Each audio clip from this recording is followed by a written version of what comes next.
Hello myself doctor Priyanka, welcome back to my channel. और आज के इस वीडियो में मैं आपके साथ डिस्कस करने वाली हूँ एक नया केस। ये पेशेंट हमारे पास कर्नाटका से आए थे। इन्होंने यूट्यूब पे हमारा वीडियो देखा और उसी में जो दिए गए नंबर थे उसके द्वारा हमसे कांटेक्ट किया और अपना अपॉइंटमेंट जो है वो बुक किया। तो चलिए सबसे पहले मैं आपको इनका बिफोर का एंड आफ्टर का फोटो दिखाती हूँ कि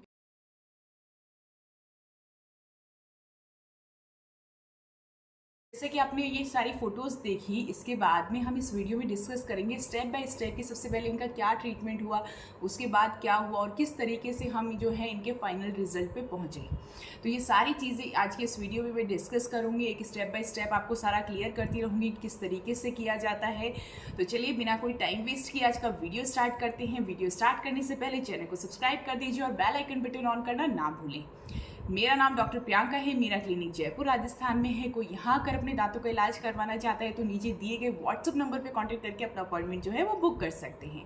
तो चलिए सबसे पहले मैं आपको दिखाती हूँ कि पेशेंट हमारे पास जो है वो किस कंडीशन में आई थी। इनका पहले का कंडीशन है, जैसे आप क्राउन्स देख रहे हो, काफ़ी सारे क्राउन्स का जो अपर लेयर है वो रिमूव हो गया है और इस तरीके से हर एक क्राउन जो तो जिस तरीके से आपने देखा इनके जो क्राउन थे पहले वाले वो इस तरीके से डैमेज हो गए थे। तो हमें जो सारे क्राउन थे पीएफएम वाले वो सारे जो क्राउन है वो निकालने पड़े। इसके बाद में क्राउन्स निकालने के बाद में हमने क्राउन्स जो है वो फोर्सफुली नहीं निकाले क्योंकि इनके नीचे के दांत जो है वो इतने स्ट्रॉन्ग नहीं थे। तो इसीलिए हमने हर एक क्राउन को कट करके फिर वो क्राउन्स जो है उसको धीरे धीरे करके हर एक क्राउन को निकाला गया। क्राउन निकालने के बाद में इनका जो सेकेंड स्टेप था, यानी इनका किस तरीके का कंडीशन रहता है। एक बार क्या रहता है कि कैप के द्वारा हम कंडीशन देखते हैं तो वो थोड़ी डिफरेंट होती है। जब आपने कैप्स जो पुरानी कैप्स उनको निकाल दिए हैं उसके बाद का जो कंडीशन है वो मैं आपको दिखाती हूँ। क्राउन रिमूव करने के बाद में उनका कंडीशन ये था कि बहुत कम दांत जो है वो बचे हुए थे और जो है हाइट भी इनका बहुत रिड्यूस हो गया था। तो इनकी बाद की कंडीशन जैसे कि आपने देखा तो इसमें हमारे पास 2 से 3 प्रॉब्लम्स जो है हमारे पास आ रखी थी।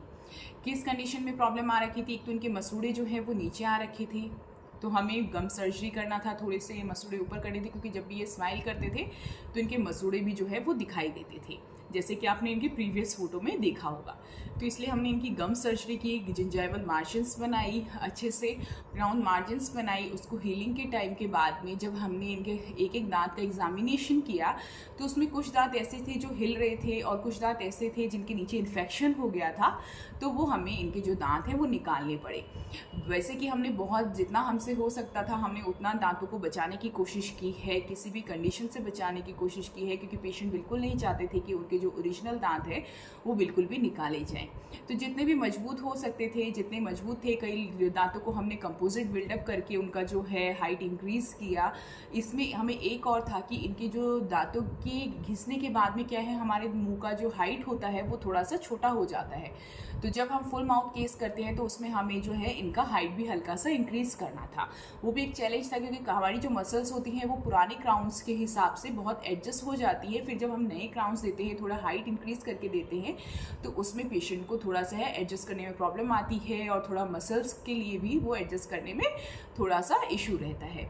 तो इनको थोड़े दिन का गैप दिया गया जिसमें इनकी जो है हीलिंग हुआ, जो दांत निकाला था उसका भी हीलिंग हुआ। उसके बाद में हमने इनका पूरा नाप लिया और वो लैब में भेज के हमने इनका एक है मॉडल तैयार करवा लिया कि कितना हाइट हम इंक्रीज़ कर सकते हैं, कितनी हाइट से हम लोग जो है इंक्रीज़ करते हैं तो पेशेंट को प्रॉब्लम नहीं आएगा, कैसा इनका बाद का लुक रहना चाहिए। वो सारी चीज़ें हमारे पास मॉडल्स पे बन के जो है पूरा हमें क्लियर हो जाता है किस तरीके का लुक आना चाहिए, कैसा आना चाहिए।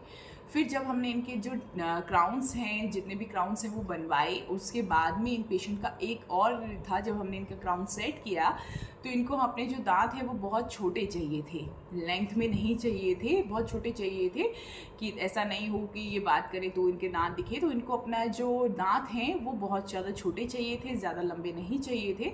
तो उसके अकॉर्डिंग जब इनका वापस जो है फिर से इनका लैब में भेजा गया और फिर इनकी हाइट जो क्राउन्स की है वो रिड्यूस करी गई। क्राउन्स की हाइट रिड्यूस करने के बाद में जब हमने प्लेस किए तो मैं इनका आपको लुक दिखाती हूँ कि प्लेस करने के बाद में इनका लुक कैसा रहा।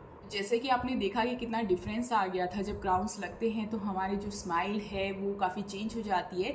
मैं इनका आपको बिफोर का एंड आफ्टर का फ़ोटो दिखाती हूँ जिसमें आप इजीली देख पाओगे कि कितना डिफरेंस आ गया है। अकॉर्डिंग इनका जो फुल माउथ है का जो ट्रीटमेंट है वो कंप्लीट हुआ। एडजस्टमेंट के बाद में जिस भी तरीके से पेशेंट ईजिली खा पा रहे थे, उनको ऐसा कोई भी प्रॉब्लम नहीं था। अगर आपके साथ भी कोई ऐसा प्रॉब्लम है कि आपके बहुत कम दांत बचे हैं, आप उनको बचाना चाहते हो, उनको ठीक करवाना चाहते हो, आपकी स्माइल अच्छी करवाना चाहते हो, तो नीचे दिए गए नंबर पे कांटेक्ट करके आप भी अपनी स्माइल को पहले की जैसे कर सकते हैं, पहले से बहुत अच्छा बना सकते हैं।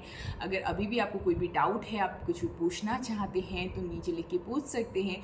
अगर आपको अपना अपॉइंटमेंट बुक करवाना है तो नीचे जो दिए गए नंबर हैं उस पर कॉन्टेक्ट करके अपना अपॉइंटमेंट जो है वो बुक करवा सकते हैं। तो होपफुली आज का वीडियो आपके लिए काफ़ी इन्फॉर्मेटिव रहा होगा, आपको समझ में आया होगा किस तरीके से हमने इतनी दूर से पेशेंट जो आए थे उनका कंप्लीट ट्रीटमेंट किया, कितने स्टेप्स में किया, किस तरीके से किया। तो आपको अगर ये वीडियो पसंद आए तो प्लीज़ वीडियो को जितना हो सके उतना शेयर करें और हमारे चैनल को सब्सक्राइब करना ना भूलें। Thank you.